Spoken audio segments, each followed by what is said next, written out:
Let's dive into the best and proper way to set up your business. You stick around all the way to the end, I'll explain which things are actually legally required and which of these are just best practices. Most of them are just best practices.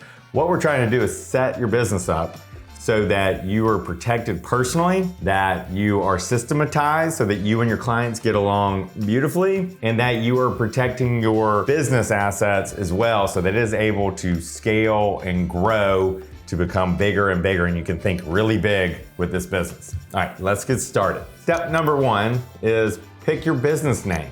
This kind of doesn't sound that legal, but it really is, because you need to make sure that you're not picking a name that someone else has already trademarked. Here's why. Once you start building this brand, you could be on Instagram or online or brick and mortar, it doesn't even matter. And someone finds out about you and they are across the country, you've never seen them, you don't know about them, you didn't mean to infringe, but nonetheless, they find out that you're using a similar name that's confusing in your same industry, then they are gonna send you what's called a cease and desist letter. And the reason is they have to. If they don't, they lose their own power over their trademark. So you don't want to be messing with any of that. Make your life really easy and do a proper trademark search. Click the link below to learn more how to do that. So now we've got a name that we know that we own. No one else can claim it. We can go build this brand as big as we want. We own all of it. That's important. The next step is to get liability protection. Shortcut this for you, get an LLC. This is the conversation where we talk about, do you want an LLC or an S Corp? I'm gonna blow your mind here. There's no difference if you do it the right way. You can actually be an LLC and file as an S Corp. So don't think that you gotta even make a decision day one. You're not prohibited one way or another. Just go get that LLC. Unless you have a CPA or a lawyer telling you you need a corporation for some reason, get an LLC. It'll do everything you need and it will keep it simple. There's 3 ways real quick you can get that. You can go directly to the Secretary of State in the state that you are in and file it on your own.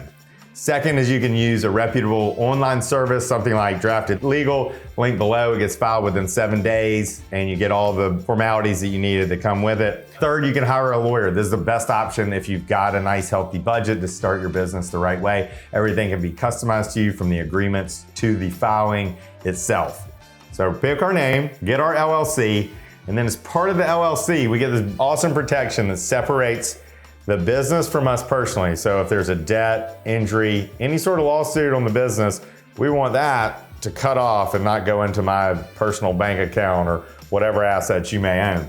To do that, you need to do a couple things right. You need an operating agreement and you have to have a separate bank account with your business, and make sure that every single expense and every bit of income goes in and out of that business. Don't personally write checks on that business. And I get it. You may just be starting, or might need to cover a lease or a marketing expense or whatever it is.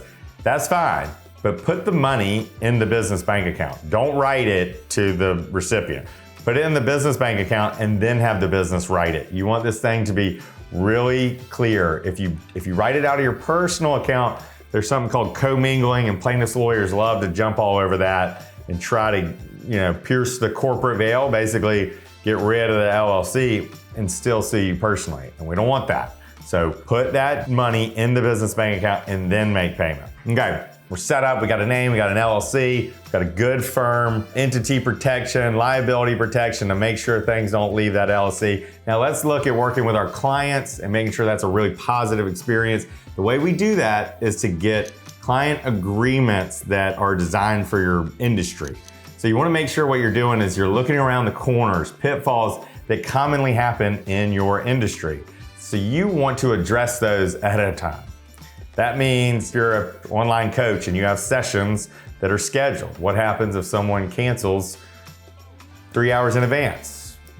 Do they pay for that? Well, they probably should, but you need to put that in writing. Let's say you're a graphic designer, who owns the deliverables? And when do they own them? What if they haven't paid you? When does that, convert to the client? What happens if somebody doesn't pay you? Are there strategies to get paid up front, ahead of time? So you want to make sure you're finding an agreement that a lawyer wrote and a lawyer that knows that industry. We cover a lot of industries in our templates on Drafted Legal. See if yours is there. If not, I would keep going until you find one in your industry. It's really important that it's not a generic just services, or you know, it needs to know, if you're a photographer, it should know about photographers. So make sure that it's in your industry, super important. The last little bit is compliance, and this is just, you know, like a business license. Even if you're running out of your own business, most cities, so cities and counties run these business licenses. They're not states, they're not federal, they're cities and counties. So you'll type in Charleston Business License Department, and there will be a web page that tells me what I need and when I need to do it. There's usually something called a home occupation business license. So this is actually legally required. Everything else I've talked about is really just best practices. You know, like I've got 3 sons, they can go open their lemonade stand on Saturday and not do anything. That is not advisable, because you may be in a profession that requires actual licensing, professional licensing. So make sure that you're compliant in those areas. For more good tips, you can download our checklist below that goes through 2 phases, some of what we talked about here, and then a second phase set up for growth. But it's really important that you check these off early and start your business the right way and set it up for success. Good luck. Go get them.